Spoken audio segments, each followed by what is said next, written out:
Bien,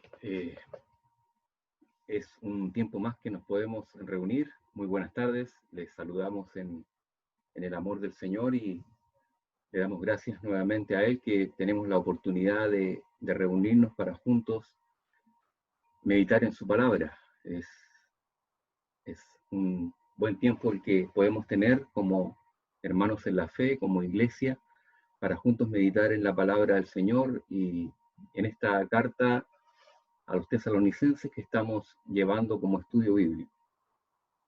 Estamos en la la segunda carta a los tesalonicenses. Hoy nos corresponde el capítulo 3, versículos 6 al 11. Les invito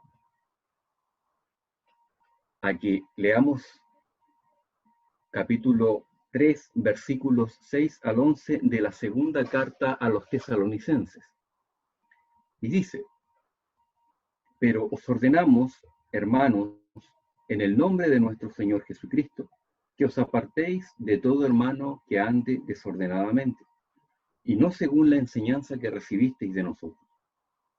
Porque vosotros mismos sabéis de qué manera debéis imitarnos, pues nosotros no anduvimos desordenadamente entre vosotros, ni comimos de balde el pan de nadie, sino que trabajamos con afán y fatiga día y noche, para no sernos gravosos a ninguno de vosotros, no porque no tuviésemos derecho, sino por daros nosotros mismos un ejemplo para que nos imitaseis.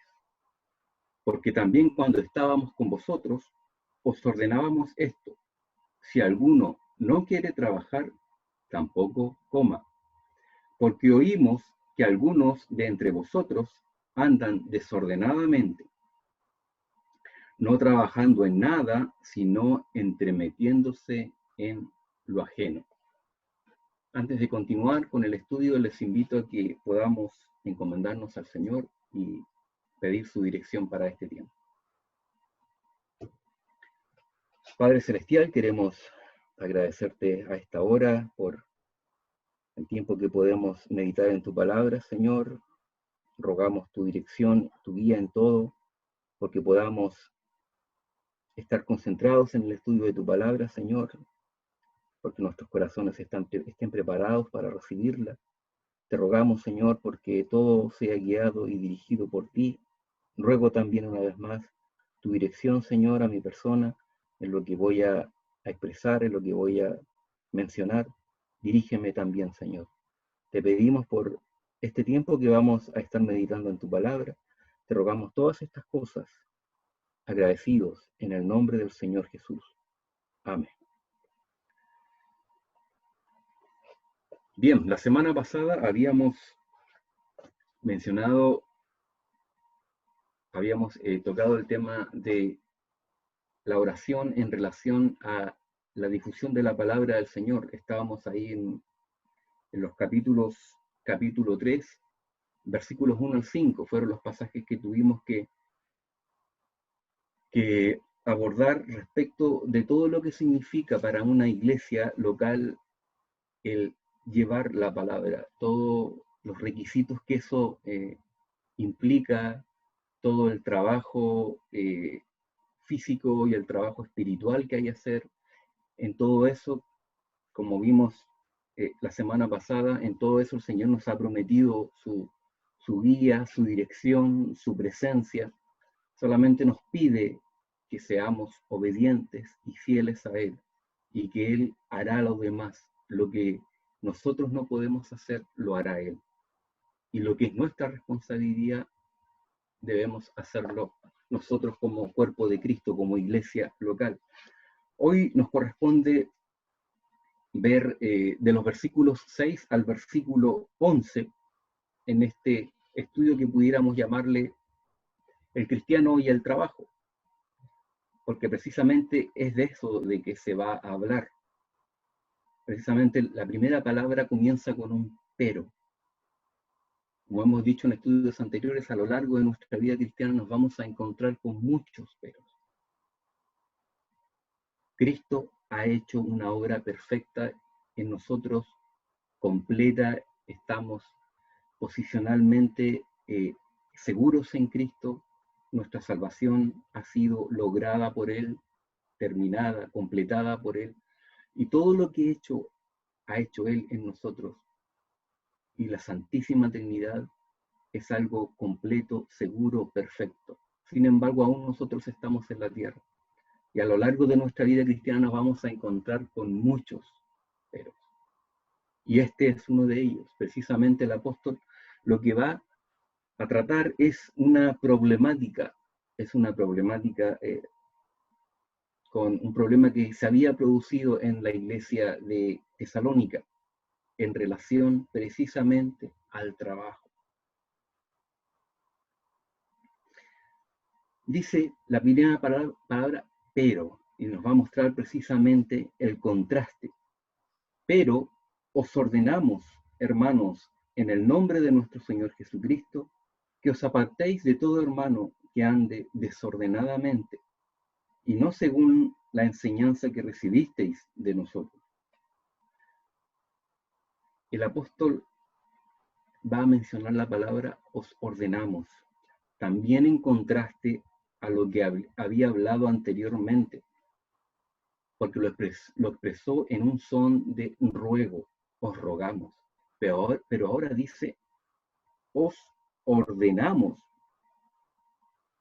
como un oficial a sus tropas, con la autoridad apostólica que el apóstol, como un apóstol de Jesucristo tiene, habla de esa manera.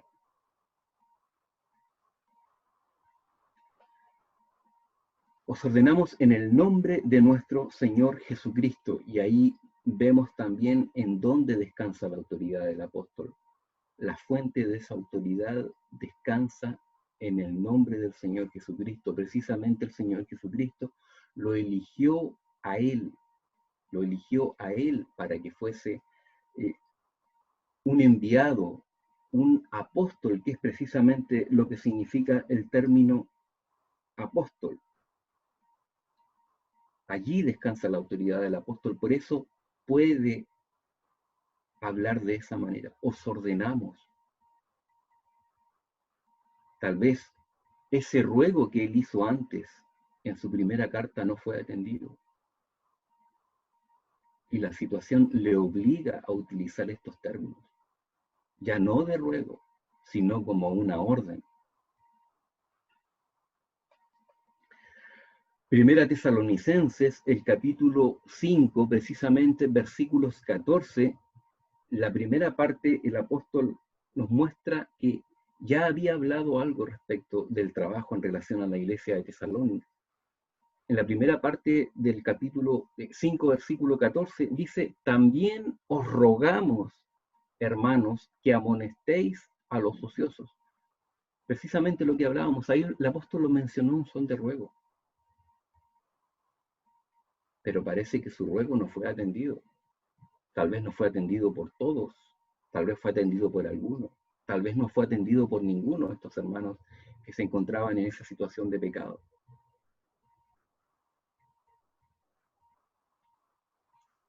Y en el versículo 6 dice y manda el apóstol que la iglesia se aparte de aquellos que andan desordenadamente. Como decíamos, la situación lo obligó al apóstol a utilizar estos términos, que son necesarios utilizar muchas veces en el cuerpo de Cristo. Os ordenamos en el nombre de nuestro Señor Jesucristo que os apartéis de todo hermano que ande desordenadamente. La carta a los Romanos, el capítulo 16, el versículo 17 dice, mas os ruego, hermanos, que os fijéis en los que causan divisiones y tropiezos en contra de la doctrina que vosotros habéis aprendido y que os apartéis de ella. O sea, hay instancias, hay momentos en que va a ser necesario tomar estas medidas. Ya no hay apóstoles en el cuerpo de Cristo, pero está la doctrina apostólica escrita. y los líderes, los ancianos, los pastores se atienen a esa doctrina revelada para tomar medidas enérgicas cuando es necesario hacerlo, cuando hay problemas de pecado, cuando después de una u otra exhortación, la persona, el hermano en pecado, no obedece, no atiende al consejo, no atiende a la exhortación, como ocurrió muy probablemente aquí en la iglesia de Tesalónica, con cierto grupo de hermanos. ¿Ya? No era toda la iglesia, fue un grupito, si pudiéramos decir así, dentro de la congregación que andaba desordenadamente, y no según la enseñanza que recibisteis de vosotros. ¿Cuál pudo haber sido el motivo de esto? Tal vez el motivo puede haber sido aquello del día del Señor, del regreso del Señor. Lo interpretaron de manera equivocada, estaban convencidos, nadie los sacaba de ahí, no querían volver a trabajar y deseaban que la iglesia los mantuviera. Como decíamos, no hicieron caso a la exhortación anterior. Como vemos en la primera carta, Pablo abordó este tema del trabajo, de nuestra responsabilidad como cristianos en relación al trabajo. La primera carta a Tesalonicenses, el capítulo 2, capítulo 5, versículo 12, dice: os rogamos, hermanos, que reconozcáis a los que trabajan entre vosotros y os presiden en el Señor y os amonestan. Y el apóstol era uno de ellos, de aquellos que presidían cuando estuvo allí presente. Después, cuando ya no estuvo, dejó lo más probable establecido ancianos, pastores, líderes eclesiales en Tesalónica para que llevasen a cabo todo lo que tiene que ver con la organización y el funcionamiento de una iglesia local. La misma segunda carta a Tesalonicenses, el capítulo 2, versículo 15, dice: así que, hermanos, estad firme y retened la doctrina que habéis aprendido, sea por palabra o por carta nuestra. Como decíamos, el apóstol habló de esto con la iglesia. Y nos imaginamos que dentro de lo que enseñó habrá abordado el tema desde la enseñanza que había en el Antiguo Testamento en relación al trabajo. Recordemos que no estaban todos los libros aún escritos en este tiempo en el que Pablo se está dirigiendo a los hermanos de Tesalónica. Así que había que echar mano a la revelación que hasta ese momento ya se había entregado.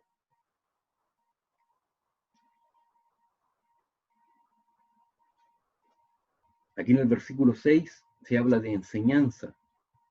Otra palabra que pudiéramos usar también, la doctrina, en relación a esto. Por ejemplo, si vamos al Antiguo Testamento, a Génesis capítulo 2, versículo 15, vamos a ver que el plan que tenía Dios con el ser humano, al haberlo creado, era precisamente que el hombre trabajara, que se desempeñase en un trabajo, en una labor, en un oficio. Génesis capítulo 2, versículo 15, dice: tomó pues Jehová al hombre y lo puso en el huerto de Edén para que lo labrara y lo guardase, para que lo labrara y lo guardase, para que lo trabajase, para que lo administrara, lo mantuviera. Y fijémonos que allí el hombre se encuentra en un estado de inocencia, por lo cual no podemos decir que el pecado es el trabajo es una consecuencia del pecado. No, de ninguna manera. Aparte de estos textos, voy a mencionar otros más para que nos demos cuenta que después de la caída se va a producir aquello que la Escritura le llama la aflicción. Pero antes, por lo que vemos en este texto, ya había un mandamiento, pero el trabajo no le producía al hombre aflicción, no lo afligía.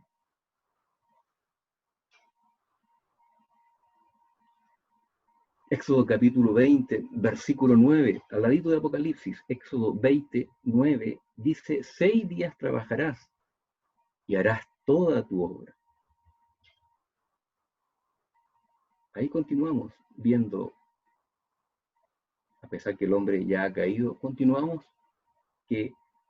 viendo que el mandamiento continúa vigente. Pero sí aclarar que el trabajo no es producto del pecado. La aflicción en el trabajo, el desgaste en el trabajo, sí, eso es producto del pecado, pero no el trabajo en sí. Eclesiastés capítulo 3, versículo 13, dice: y también que es don de Dios que todo hombre coma y beba y goce el bien de toda su labor o de todo su trabajo. Este texto nos muestra que el trabajo es un don de Dios, un regalo de Dios para la subsistencia del hombre aquí en la tierra, para su alimentación, para que le traiga satisfacción también, le traiga gozo. Y no solamente un beneficio económico. Interesante. Versículo 7. Porque vosotros mismos sabéis de qué manera debéis imitarnos, pues nosotros no anduvimos desordenadamente entre vosotros. El testimonio de Pablo y de su equipo dejó huellas en la iglesia de Tesalónica. Fue un tremendo testimonio de vida, un tremendo testimonio cristiano.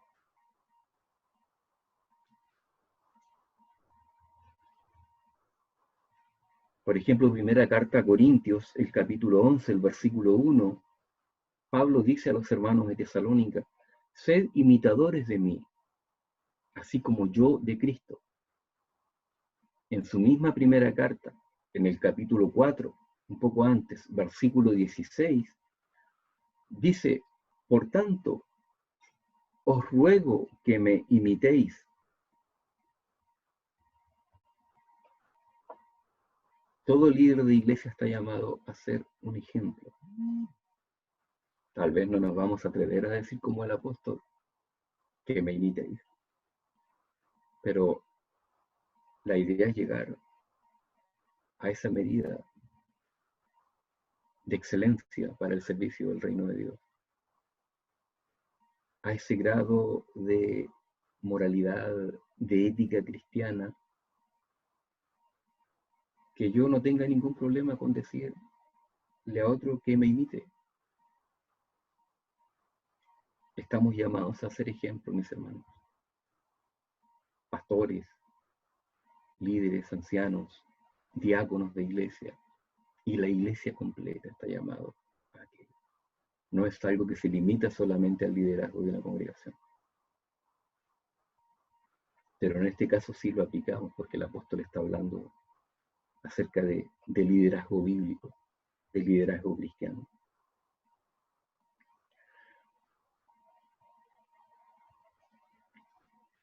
Pues nosotros no anduvimos desordenadamente entre vosotros. Primera Tesalonicenses, el capítulo 2, versículo 10. El apóstol va a hablar algo más acerca de esto. Dice: vosotros sois testigos, y Dios también, de cuán santa, justa e irreprensiblemente nos comportamos con vosotros, los creyentes. Pablo se preocupó, trabajó en su vida para mostrar una excelencia en su vida, en su ministerio, para que hubiese consecuencia en sus palabras, en su hablar y en su hacer. de tal manera que nadie pudiese apuntarlo con el dedo. Nadie pudiese acusarlo. Se preocupó de mantener una buena reputación, de vivir una vida irreprensible, sin tacha, sin culpa. Se esforzó, no es algo que se dio solito.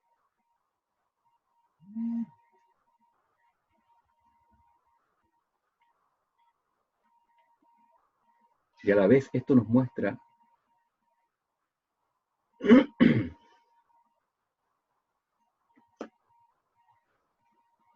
que la más grande influencia en medio del pueblo de Dios, la más grande influencia será una vida piadosa. Una vida piadosa siempre va a ser la influencia más grande, el ejemplo más grande a imitar. Cristo es nuestro ejemplo perfecto, como hombre perfecto. Pero un ejemplo de un hombre caído lo fue Pablo. Tremendo testimonio el de él. Aunque aquí también no se menciona solamente a él, también menciona su equipo de trabajo, Silas y Timoteo. Otra cosa que llama la atención es que Pablo no abandonó su trabajo. No abandonó su trabajo Pablo. Trabajaba y predicaba. Es lo que nos dice el versículo 8. Ni comimos de balde el pan de nadie, sino que trabajamos con afán y fatiga, día y noche, para no ser gravoso a ninguno de vosotros. El apóstol vuelve a mencionar cómo fue ejemplo a la iglesia en palabra y obra a los hermanos. Quisiera leer 1 Tesalonicenses, el capítulo 2, versículo 9, donde dice: porque os acordáis, hermanos, de nuestro trabajo y fatiga, como trabajando de noche y de día, para no ser gravosos a ninguno de vosotros, os predicamos el Evangelio de Dios. También el libro de los Hechos, el capítulo 20 y el versículo 34. El apóstol también está hablando aquí. Dice: antes vosotros sabéis que para lo que me ha sido necesario a mí y a los que están conmigo, estas manos me han servido.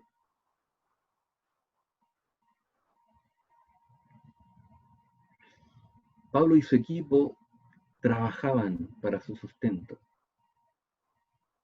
y a la vez predicaban el Evangelio. La expresión aquí, comer el pan, es un hebraísmo.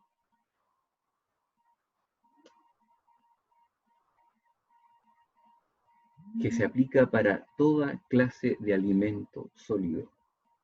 Comer el pan. No significa que ellos trabajaban solamente para comer pan, ¿no? Sino que está hablando del alimento en general.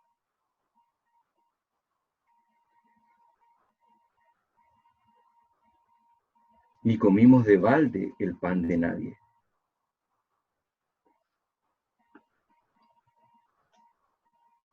Versículo 9. No porque no tuviésemos derecho, sino por daros nosotros mismos un ejemplo para que nos imitaseis. No porque no tuviésemos derecho. El apóstol tenía ese derecho como predicador del evangelio que era, pero prefirió no hacer uso de ese derecho para ser ejemplo a la iglesia, para ser ejemplo a los hermanos y para ser ejemplo en situaciones que se presentaron como la que nos muestra acá el texto.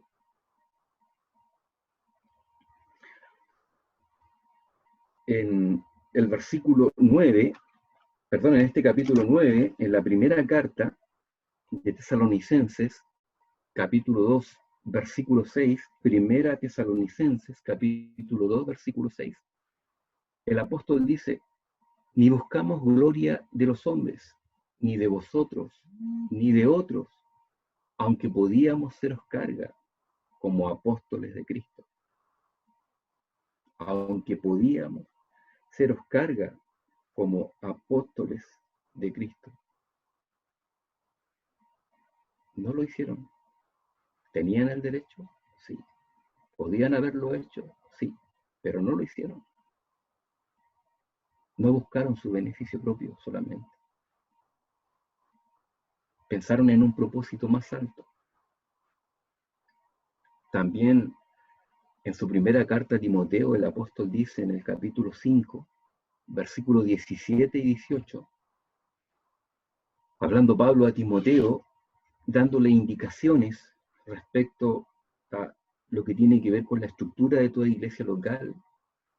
Dice, en cuanto a los ancianos, al liderazgo de la iglesia, que los ancianos gobiernen bien, que sean tenidos por dignos de doble honor, mayormente los que trabajan en predicar y en enseñar. Pues la Escritura dice, no pondrás bozal al buey que trilla, y digno es el obrero de su salario. Y aquí está hablando precisamente del sostén económico, del sostén material.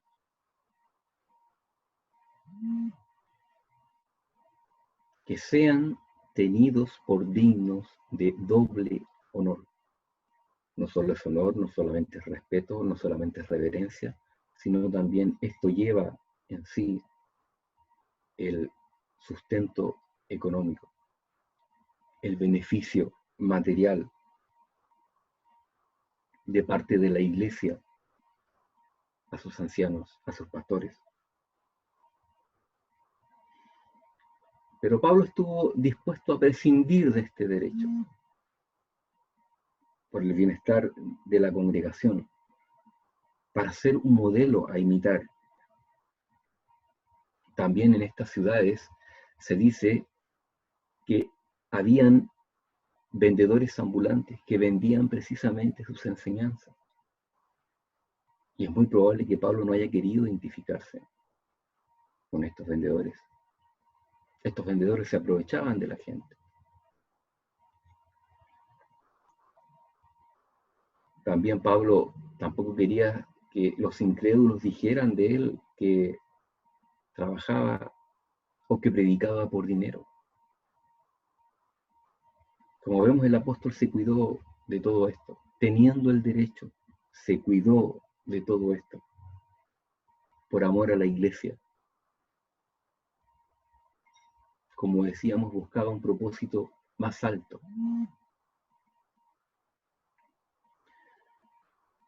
En su primera carta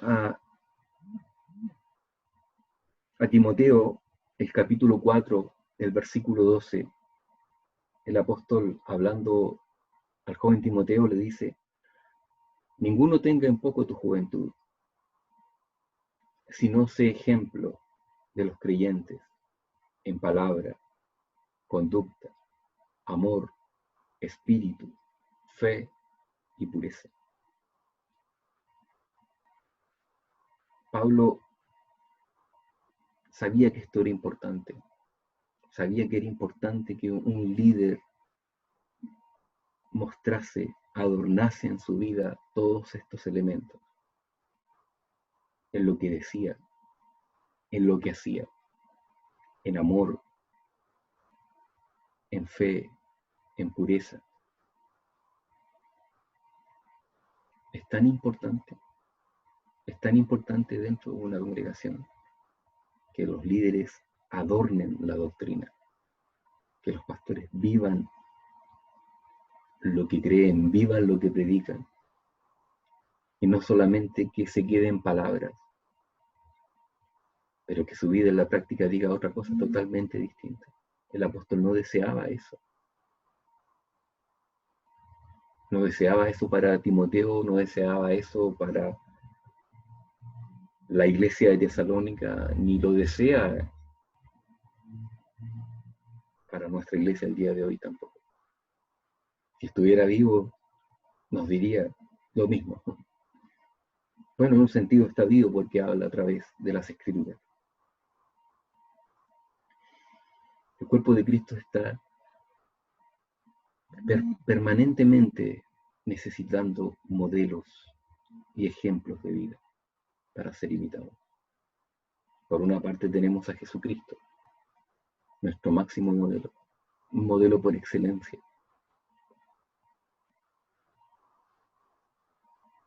en el cual no vamos a encontrar nunca un defecto, un error. Pero la Escritura también nos muestra a modelos de hombres caídos, de hombres contaminados con el pecado. Y Pablo es un tremendo modelo a seguir. Versículo 10. Porque también cuando estábamos con vosotros os ordenábamos esto. Si alguno no quiere trabajar, tampoco coma. Si alguno no quiere trabajar, tampoco coma. Como vemos por la primera parte del versículo 10, Pablo ya había hablado esto con la congregación. Lo escribió, también lo mencionó en su primera carta.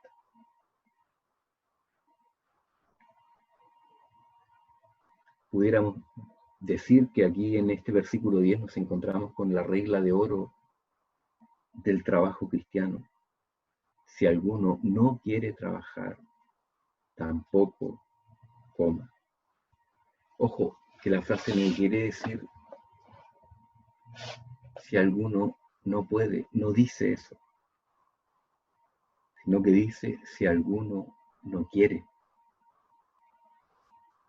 El problema aquí no es invalidez, no es que haya un problema físico que le impida a esa persona trabajar.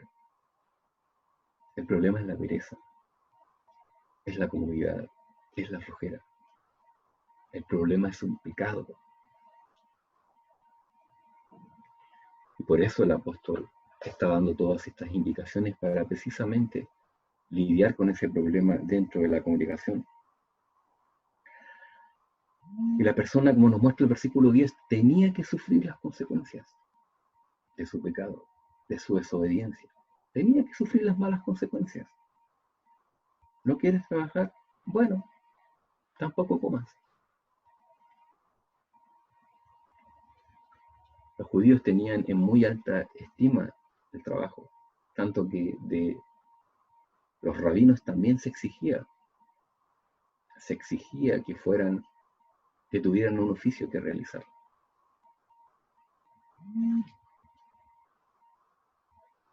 Decían los judíos también, los rabinos judíos, que aquel que no le enseñaba un oficio a su hijo, lo que iba a hacer era producir un ladrón.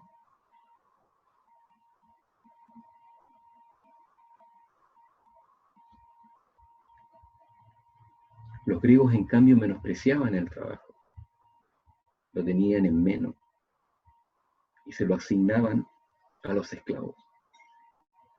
Que los esclavos se dediquen a ellos, al trabajo. No era bien visto por los griegos, y los tesalonicenses eran griegos. Así que nos imaginamos que ese pensamiento permeó en alguna medida a la congregación, a algunos de ellos, no a todos, pero a algunos de ellos. Nos imaginamos que esta manera de pensar, más aquel concepto que había respecto a que el Señor estaba pronto a regresar, que se encontraban viviendo el día del Señor, también tiene que haber influido en que ocurriera esto, en que se produjese esta problemática dentro de la congregación. Tiene que haber influido en esta manera incorrecta de pensar. El trabajo no es un mal necesario. Por los textos que pudimos ver, estaba dentro de los planes del Señor, antes de la caída, que el hombre trabajase la tierra, trabajase para su sustento, y que eso le produjera satisfacción. La aflicción que nos produce, eso es resultado del pecado. nada más.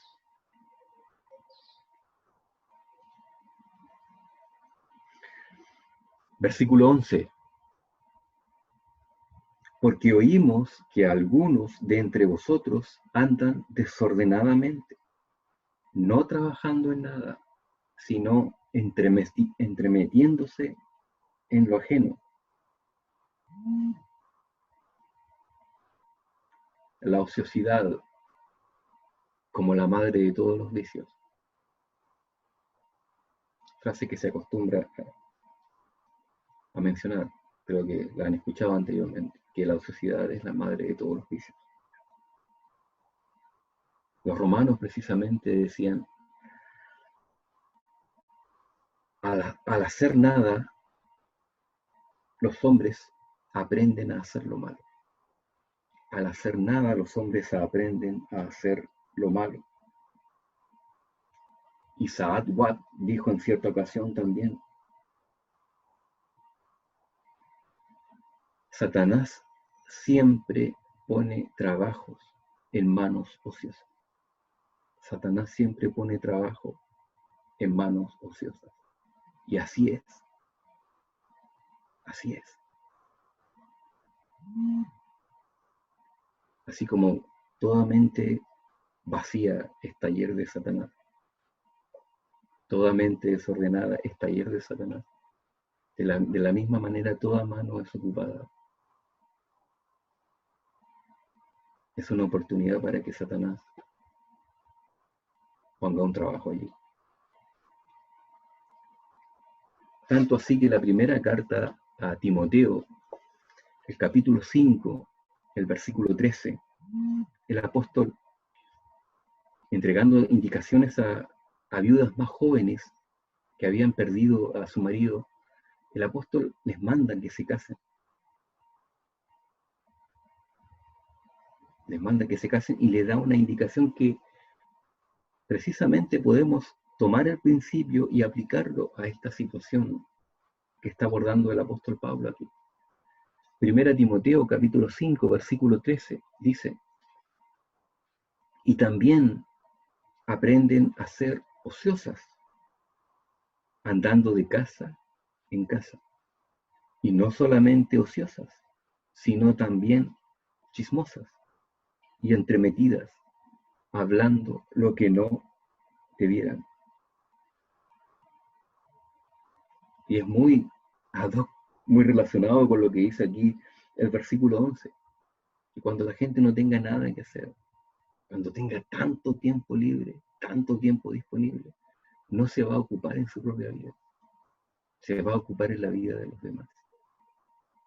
Pero de mala manera, se va a entrometer en lo ajeno, que es aquello que el apóstol no quiere, no desea que ocurra.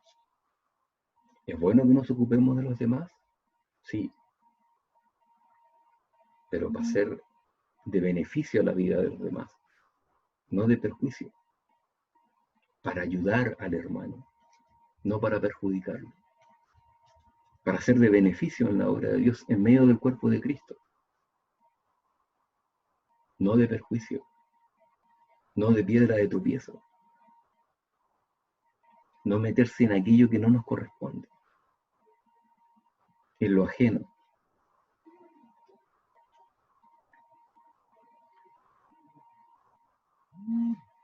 Pablo desea que todo en la vida del cristiano, toda la vida cristiana, sea llevada a cabo de manera ordenada, de manera ordenada.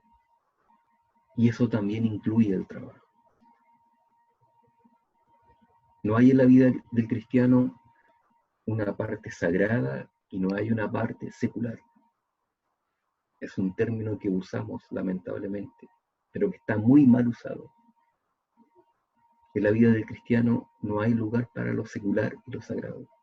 Toda la vida del cristiano es sagrada, porque está llamada a un servicio a Dios y ha sido apartada para ese servicio. Por eso que hemos sido santificados, apartados para un servicio sagrado delante del Señor. Por tanto, no hay cuestiones seculares en la vida del cristiano. No hay candado puestos en áreas de nuestra vida para Dios. No.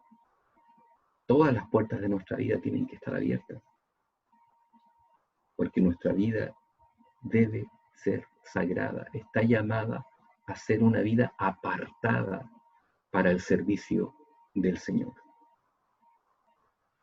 Bien, hermanos, quedamos hasta aquí. La próxima semana, Dios mediante, avanzaremos desde el versículo 12 hasta el final de la carta. La próxima semana ya concluiremos con el estudio de esta carta, que ha sido muy provechosa en lo personal para mí y sé también para la congregación. Les invito a orar para encomendarnos al Señor antes de concluir. Padre Celestial, queremos agradecerte por este tiempo, Señor, en que hemos podido meditar en estas cuestiones. Te rogamos, Señor, porque nos ayudes también en nuestra propia vida a lidiar con situaciones como las que presenta el apóstol acá, Señor. Sabemos que nuestra vida no es perfecta y sabemos que hay áreas, Señor, que necesitan ser entregadas a ti. Te rogamos, Padre Celestial, porque nos ayudes a cada uno de nosotros, Señor, ya sea con lo que tiene que ver con el trabajo o con alguna otra área, Señor, en la cual pudiéramos andar desordenadamente, Señor. Te rogamos nos dirijas, nos ayudes, Padre Celestial, uses a otros hermanos también para sindicar, para mostrarnos, Señor, aquello que no está bien en nuestra propia vida, Señor, y que necesita ser tratado con tu palabra, Señor. Te agradecemos por este tiempo, Señor. Te rogamos porque esta palabra tú la uses en cada uno de nosotros, para la gloria de tu nombre, Señor. Edifícanos con tu palabra, Señor. Úsala poderosamente en nuestra vida, en nuestra iglesia local, Señor. Y que nuestra vida te dé gloria de principio a fin, Señor. Que cada uno de nosotros, Señor, por lo primero que se esfuercen en su vida, sea para darte gloria, Señor. Que no busquemos propósito más alto que ese, Señor. Que el vivir para ti, que el darte gloria a ti, Señor, en todo lo que digamos y en todo lo que hagamos. Oramos agradecidos, Señor, muy agradecidos en el nombre del Señor Jesús. Amén. Bien, damos gracias al Señor por este tiempo y nos encontramos la próxima semana, Dios mediante, en la finalización ya del estudio de esta epístola, de esta segunda carta a los tesalonicenses. Hasta luego, hermanos.